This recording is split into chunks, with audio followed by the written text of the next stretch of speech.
So,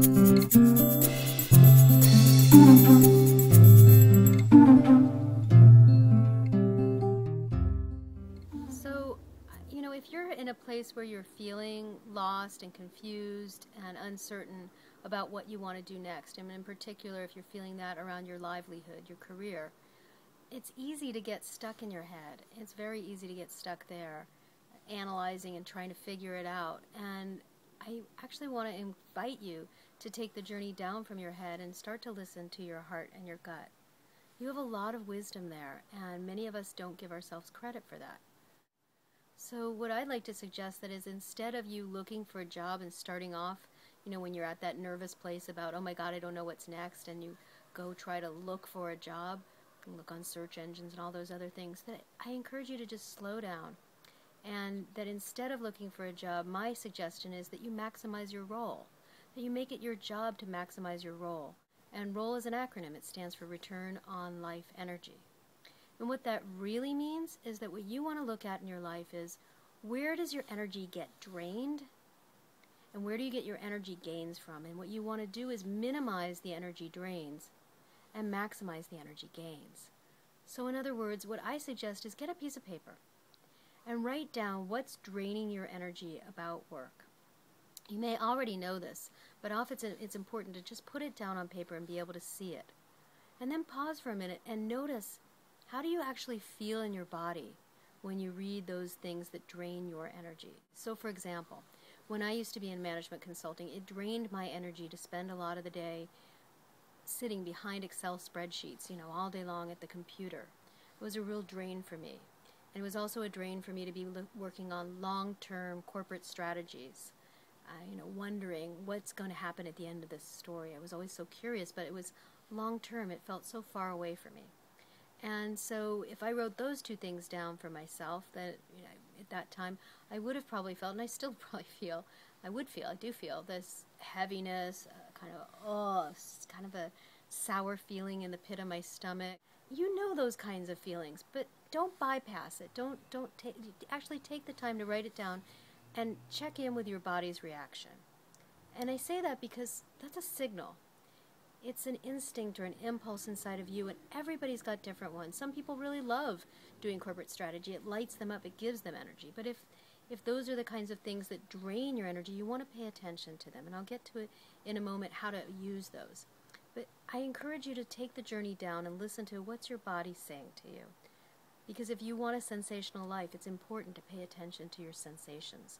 They're like guiding lights for you.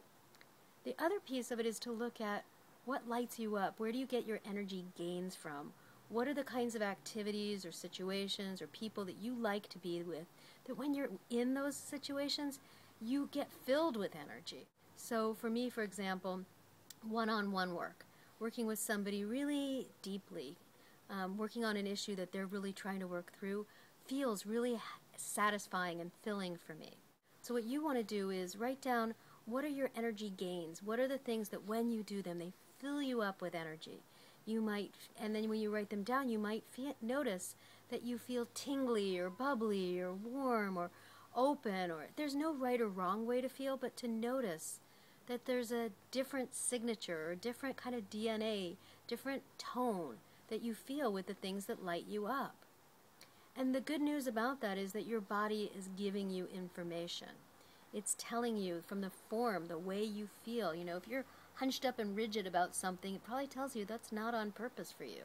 But if you get opened up and you feel light and fluid and the movement is easy and soft for you on the inside, that tells you something different. That probably tells you something's on purpose for you. It's in alignment with who you are and what you care about.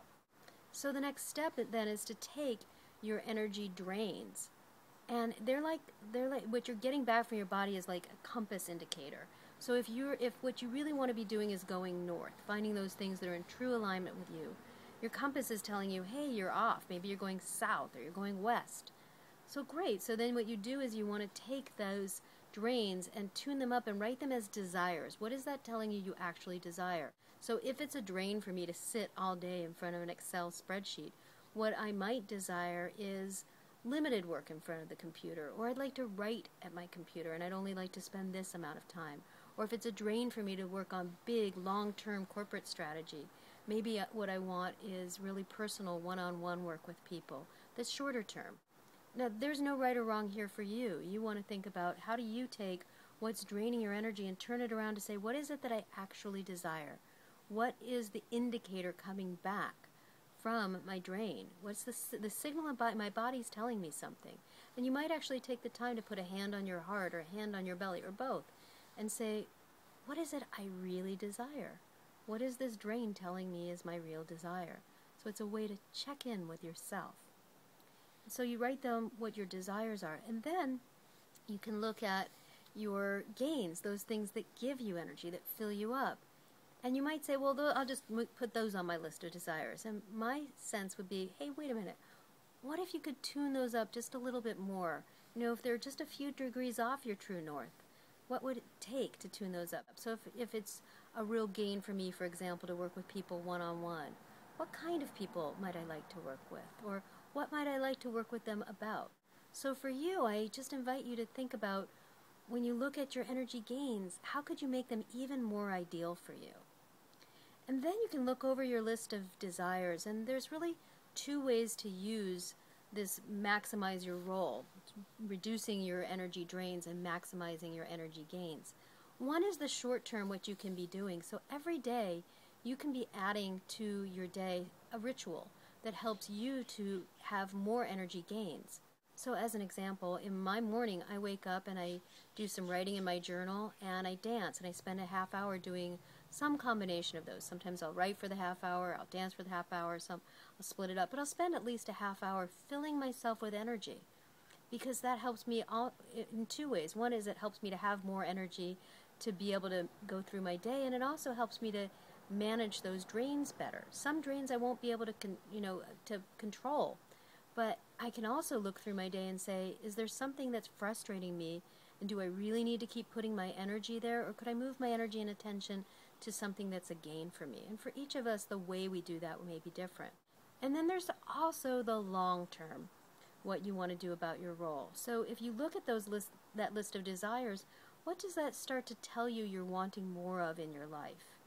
And how could you take even just really small steps to move in the direction of your desires?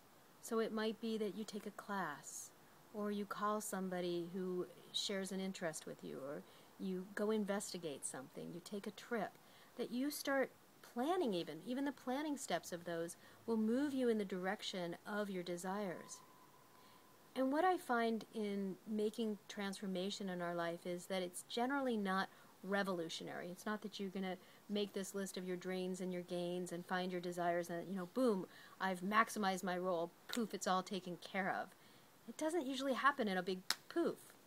That change is an evolution rather than a revolution. So I didn't leave management consulting and start running Work From Within all in one day. It was gradual. I left the role that I had in management consulting of working with clients and took an internal role managing an education program that really gave me a lot of energy for 2 years. And then I was looking for the next thing, the thing that felt really like, what am I curious about? What am I drawn to? And I was drawn to things about creativity and learning, and went into the online learning industry. And over time, I've wound up deciding I was really interested in psychology, and in particular, psychology about the body. So I started studying for my PhD, and that led me to doing some counseling work. So there was all these things happening, so it didn't happen overnight. And I really think it's important for you to know that you don't have to put that pressure on yourself to try to change all at once. You can do that day by day to maximize your role, your return on life energy, and do that for the long run. And what I think you'll find is that as you start to listen to your body's signals, what your heart is telling you, what your gut is telling you, and put that together with your head. And if you put your heart and your gut first and put your head in the service of those, that you'll find that you live a life that feels much more full, really in alignment with who you are and what you care about, rather than living a life of shoulds. You're living a life that you really want to live, that's uniquely yours.